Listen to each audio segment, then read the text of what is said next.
Friends, we are going to begin the service shortly. If you want to let the family acknowledge that you are here, and then you can speak to them in more depth during the Shiva, but we will begin shortly. Thank you.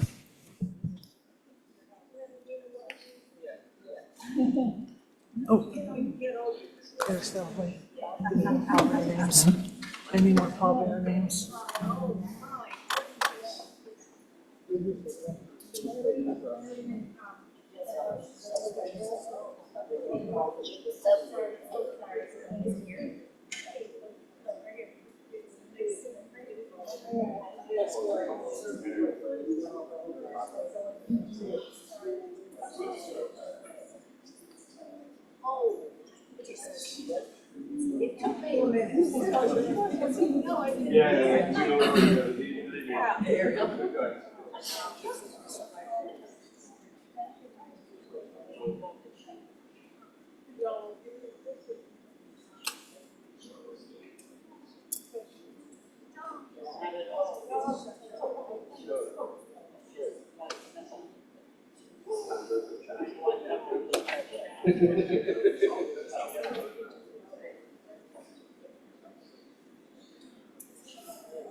We're going to begin. Okay, you got your water?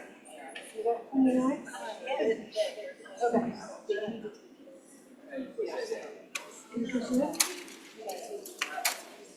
I think we will remember we can move back on the video. Let me just do that. On the side.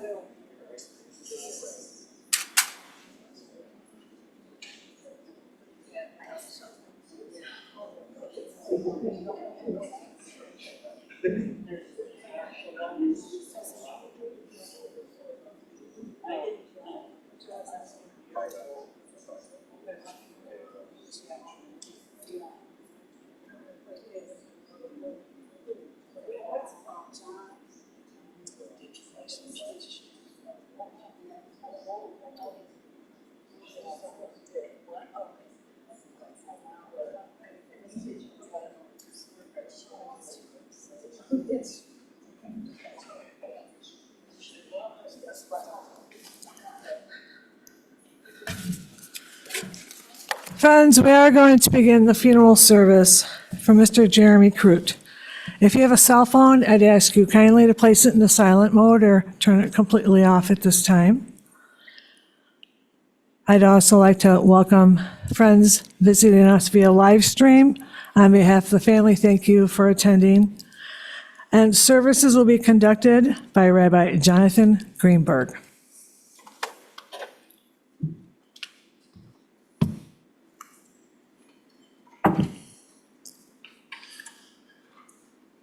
Birth is a beginning, and death is a destination,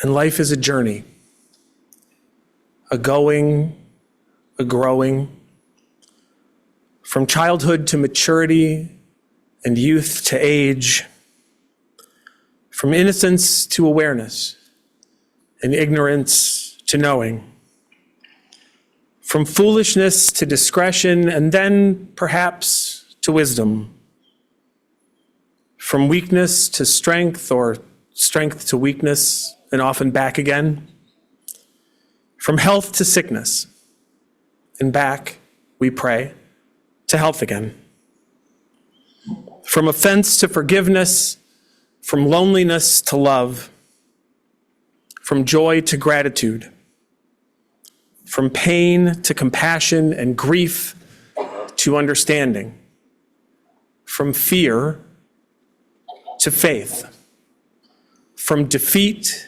to defeat to defeat, until looking backward or ahead, we see that victory lies not at some high place along the way, but in having made the journey, stage by stage, a sacred pilgrimage. Birth is a beginning, and death is a destination, and life is a journey, a sacred pilgrimage made stage by stage, from birth to death to life everlasting. Please join me in the pamphlet that you picked up outside in the words of the 23rd Psalm. Together. The Lord is my shepherd, I shall not want. He maketh me to lie down in green pastures. He leadeth me beside the still waters. He restoreth my soul. He leadeth me in the paths of righteousness for his name's sake.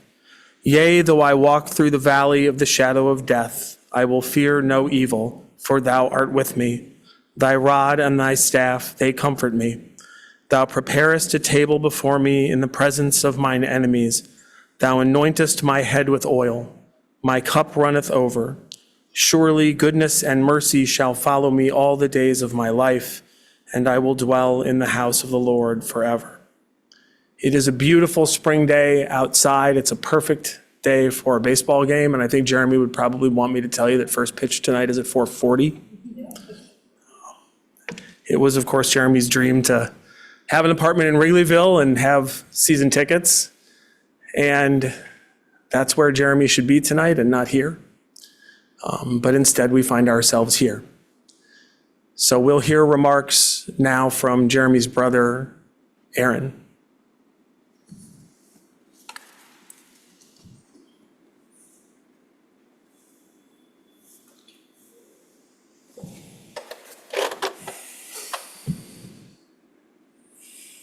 Thank you all for coming. I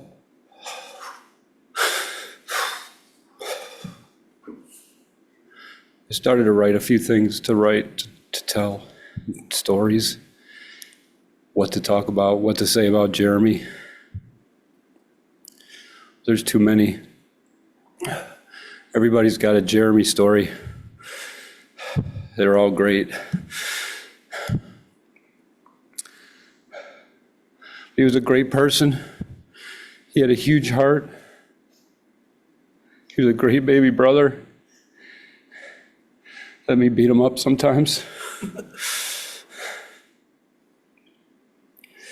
And then I taught him how to defend himself, and he used it against me. So, but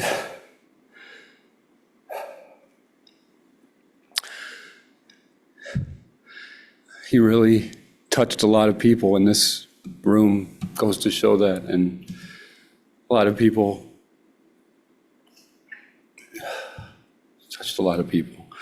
He was a great person. He had a huge heart, and I love him, and I'm gonna miss him. Now he can watch all the sports with Grandpa.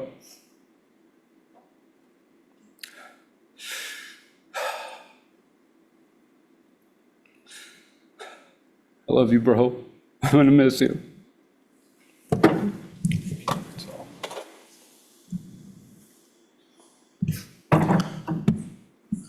I'd like to ask Jeremy's girlfriend, Lindsay, to come up and share some thoughts with us. Do you want me to hold that? Do you want me to hold that? No, I'm going to put it on.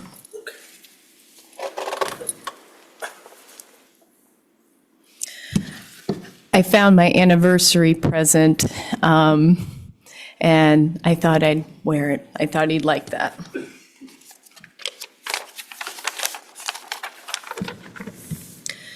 The title of this is Jeremy Loved So Well.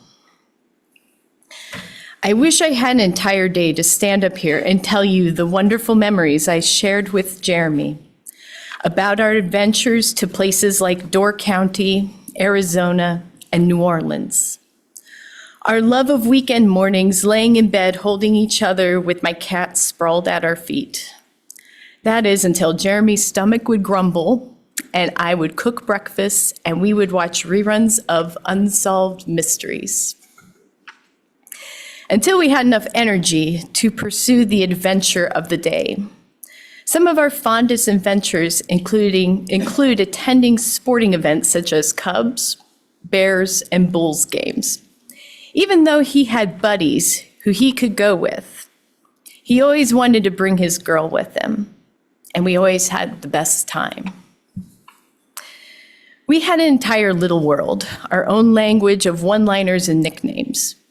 Jeremy was Iggles, short for Iggle-me-Yahoo, his childhood pronunciation of his Hebrew name Yirmeyahu. Mine was Teto, after a brand of Irish potato chips highlighted in a Conan O'Brien bit.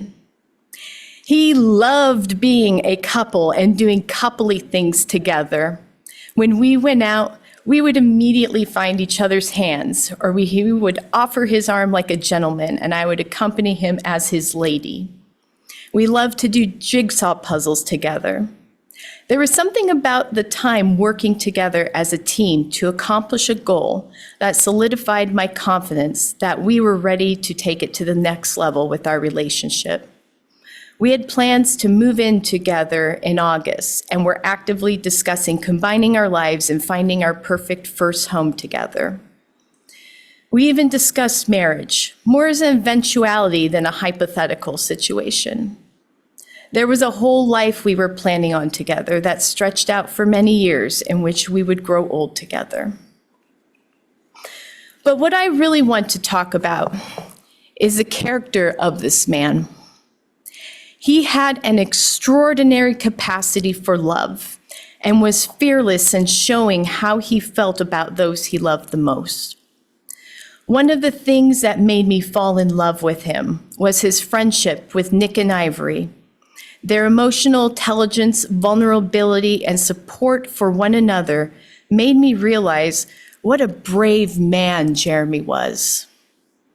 Ivory and Nick, you two are both incredibly fearless, beautiful men, and I know Jeremy thought so too. Another thing that made me fall in love with him was his desire to serve others. He was always helping, not because it was required of him, but because he wanted to. The first Thanksgiving we celebrated together was at his cousin Josh and Leigh's home. When his Aunt Pat needed assistance leaving, he and his brother Aaron leapt from their seats to be the first to help. And I remember seeing that, Aaron. That is the kind of man you are. He would make time to visit family and friends in the hospital. And in the last few months of his life, he stepped up to help his parents, Shirley and Mike. His niece, Angelina, was especially loved by him. And he was proud of the young woman that she had become. And he was looking forward to being a supportive uncle and a greater part of her life as she matured. Whenever I needed a shoulder to cry on, he would comfort me by drawing me into his arms, shower me with little kisses, and whisper in my ear, he was there for me, and he had my back. He brought joy everywhere he went. He had a special relationship with the DeBono family, and his face would light up like a Christmas tree or menorah when we joined them for family gatherings. Danielle and Damara were his little sisters as much as Nick's little sisters, and he adored them and their families just as much. I also introduced Jeremy to many of my friends, who have reported to me that they could tell immediately how happy he made me, and they adored him in return for his willingness to be part of the fun. In the months leading up to his departure, we talked about us being the real deal. We knew that what we had was truly love, something that tied us together and made us both stronger. The last morning I had with him, we laid in bed before he had to go home to start his workday, with me holding him in my arms and giving him comfort. That night, I texted some things that had been bothering me, and he called during one of his favorite TV shows, WWE Raw, to listen to my concerns. I think my concerns came out as a stream of consciousness, and after I got it off my chest, I apologized to him for interrupting his show. He said to me, "You were there for me this morning to comfort me, and I'm here to comfort you when you need it. I only wish I could be there with you." Those were his last words to me. Jeremy embraced his loved ones with everything he had. The biggest lesson he taught me was to value each and every moment together. One time at dinner, he brought up a concern he had. When he cuddled with me, that was our time to completely focus on each other and be present with each other. Like many people, I'm addicted to my phone, and I would unconsciously pick it up and start scrolling during this sacred time.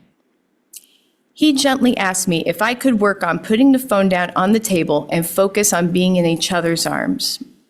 And he was 100% right. The phone was stealing my focus from our love, and from that moment on, I would put my phone aside and totally focus on our embrace. Looking back now, I have absolutely no regrets about the moments we spent together. And about moments missed while we were together. These moments also included multiple affirmations which flowed out from springs in our souls. I love you. You are valued. You deserve to be loved. And I have your back. His words were healing, especially after a relationship that had left me feeling empty and unloved. I wake up now as I woke up then with a deep sense of gratitude for having Jeremy Kroot as part of the fabric of my life. He wove himself into my soul and left me with so much love to carry on for the rest of my earthly journey. He left behind many others who loved and cared for him, and together we will carry on his legacy as someone who, in such a short time on earth, spread so much joy. Jeremy Kroot was the real deal. He deserves so much time on this earth. We deserve so many more years together. But I am grateful for the 2 years we packed in with love and happy memories. You are my heart.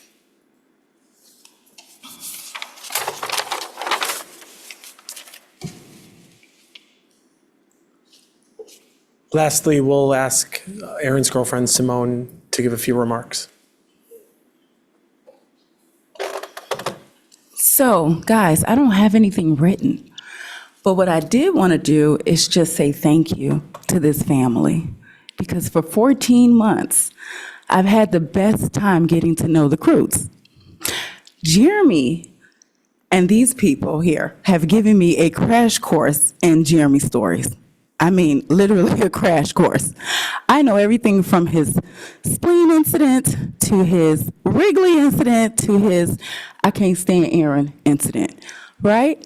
So I had the pleasure of getting to know a multitude of people that loved Aaron and Jeremy. And I'm gonna just name a few people because I think that it's only right if I honor them because they were really important to Jeremy. And I heard these in stories over the multiple Jewish events that I attended. Me, the black girl. So, Steve, fantasy football, I know all about it. You know, I do. Now I want to play. Greg, I heard all about it. I know all about it, Greg. You like his brother. Leigh, he couldn't stand you, but he loved you. Just want you to know.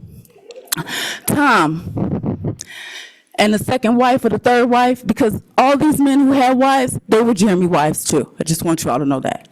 So I say all these things. Leigh, Josh, their daughter, all the times he crashed your house.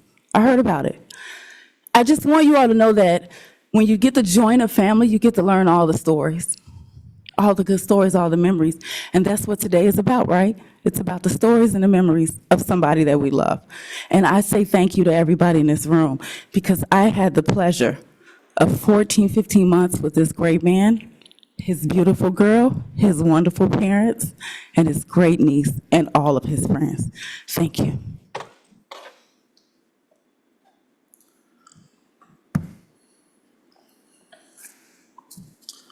Lindsay, Mike and Shirley, Aaron, Simone, Angelina. I've heard it said that grief is love with no place to go. I could talk today about unfairness. I could talk about anger. I could talk about tragedy and prematurity and fear. But as cathartic as that might be, it's not why you came here today. None of you came today because of your anger, though you have a right to be angry. None of you came out of a sense of unfairness, though it is unfair.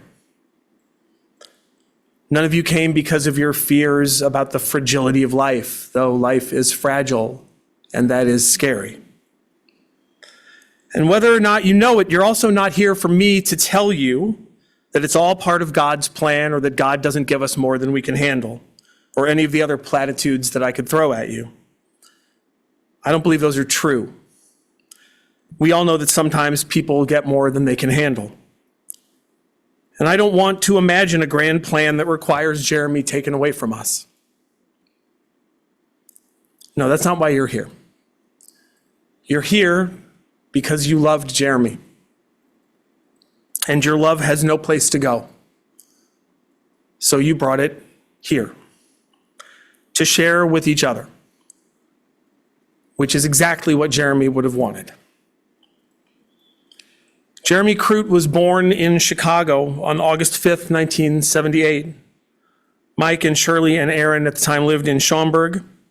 He was a happy, goofy kid who loved to watch sports and looked up to his big brother. I found out that Jeremy and I had something in common. We both watched sports while keeping stats on homemade stat sheets. But while I did it to keep from screaming or putting my foot through the television, Jeremy did it because it made him feel like part of the action. And in the 80s and 90s, it was pretty fun to be part of the Chicago sports scene action. Jeremy was a huge Cubs fan, loved Michael Jordan, loved the Bulls. The family moved to Tucson in 1982, and Jeremy and Aaron were, like so many of us in Gen X, latchkey kids. In the summers, Shirley would buy the boys bus passes so they could ride around Tucson and entertain themselves. This is what today we would call felony child endangerment. But for those of us in Gen X, it was called normal childhood. One such summer day while the boys were wandering around downtown Tucson, they came upon a sign that said free hot dogs and pop. And that's how they came to be extras in the movie Major League. Now, Aaron says he's never been able to find them in the crowd shots in the film, but they did get the hot dogs and pop, so really any screen time would have been a bonus anyway. And Jeremy's brush with movie stardom had an impact. He decided to venture out to Los Angeles and try his hand at the entertainment industry. But first, the family moved back to Illinois in 1989. Jeremy finished his formative years in Hoffman Estates before heading down to Southern Illinois University to study radio and TV, hoping to go into the entertainment industry. His high school best friends, Nick and Ivory, were a lifelong source of friendship and support. After college, Jeremy did what he wanted to do. He packed up and moved to Los Angeles. He had no connections or foot in the door. Seems pretty typical of Jeremy. Whatever it lacked in preparation, he made up for it with passion and simple positivity. In his years in Los Angeles, he worked with some big stars. There's a picture of Jeremy at Mike and Shirley's house of him with Robin Williams. And as a personal assistant on the set of Seinfeld, he once had a chance to be an extra in a scene in the diner. I've actually seen that scene. Probably many of you here have seen that scene. Unlike his movie debut, you can actually see Jeremy there in the shot, in the background. During this time, Mike and Shirley bought Jeremy a car. Now, the car was pink, okay? It was a pink Saturn. Jeremy, however, insisted that the car was silver plum, not pink. It was silver plum. It didn't matter how pink anyone else thought the car was. To Jeremy, that car was silver plum. It was a color he felt he could be comfortable driving, and he insisted that that was the color. After several years in Los Angeles, Jeremy moved home to Illinois. Getting reacquainted with home gave him the chance to develop a relationship with his niece, Angelina. When he would visit, he would let her paint his nails, and they would play Barbies, or host tea parties, or dress up, or anything else she wanted to do. He doted on her and loved her very much. Jeremy was proud of being Jewish. He brought it up practically every time I saw him, although he wasn't particularly religious. He sang along with all the songs in You Are So Not Invited to My Bat Mitzvah. He explained to Simone how dreidels work. On a personal note, the first time I met Jeremy, which was probably going on a couple of years ago now, we were at a fancy event and I was having a rough night. And he was calming, friendly, and kind. And that, if I had to make this entire eulogy into a single sentence, would be his epitaph. Jeremy was friendly and kind. I mentioned that Jeremy brought up being Jewish just about every time we interacted. That wasn't because I'm a rabbi or because he needed something about which to make conversation. I never knew Jeremy to have trouble making conversation. It was because it was a sincere point of commonality, and Jeremy always looked for connection points with those he came into contact with. The night I met Jeremy at that event, he had on his arm the love of his life, Lindsay. Maybe they didn't know that yet. But he had on his arm the love of his life. I primarily knew Jeremy as Lindsay's Jeremy.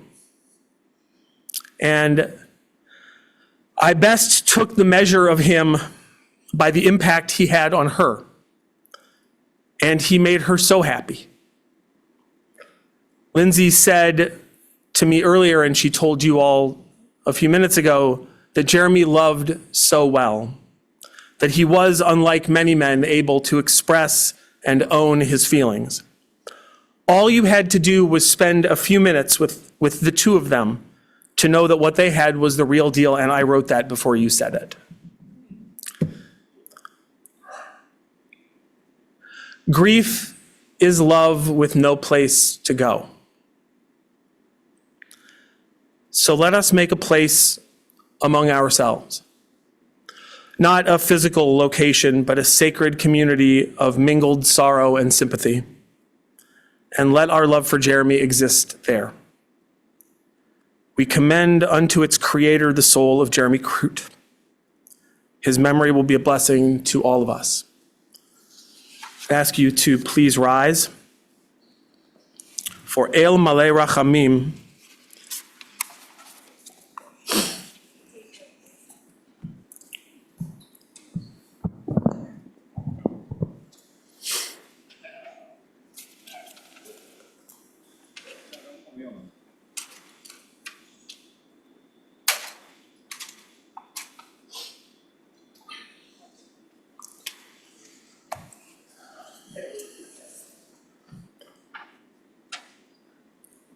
El Malei Rachamim,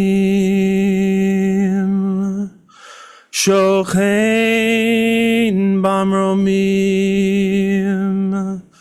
Hametzei Menucha Nechona, Tachat Kanfei HaShchina, V'ma'alot Kedoshim Utorim, Kezohar harakia mazhirim et nishmat Yirmiyahu ben Michael shalcha l'olamo ba'al harachamim yastirehu b'seter knafav leolamim vayitzror bitzror achayim et nishmato Adonai hu nachalato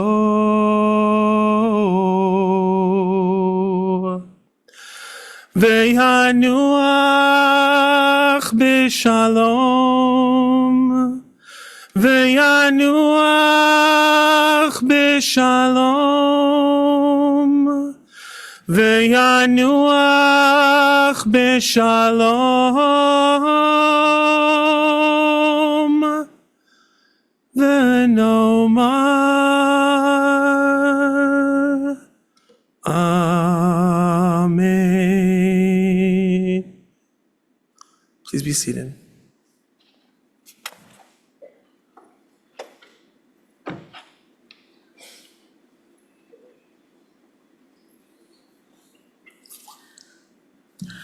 This does conclude the service here at the chapel. The family will be receiving condolences back here at the chapel after the burial takes place. Shiva is set up across the lobby and in our other room, which will be approximately 2 p.m. until 7 p.m. today. So for any of you who are not here or watching on the video, 195 North Buffalo Grove Road in Buffalo Grove. Interment will take place at Shalom Memorial Park at 1700 West Rand Road in Arlington Heights. The procession will be forming in the parking lot. If you're going, please keep your bright headlights on at all times. Stay as close as safety permits to the car in front of you. Put on your emergency blinkers, and we will also attach a flag to the roof of your car. And again, stay as close as safety permits to the car in front of you. The following people have been selected to serve as pallbearers. When I call your name, if you please step forward.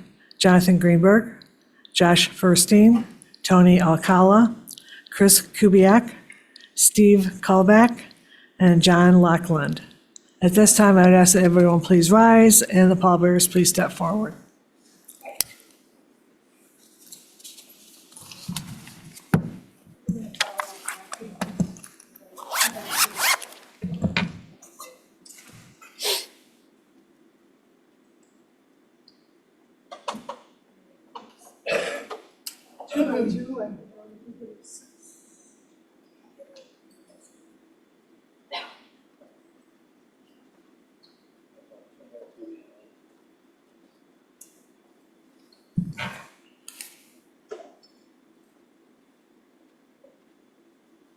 The family will come right this way.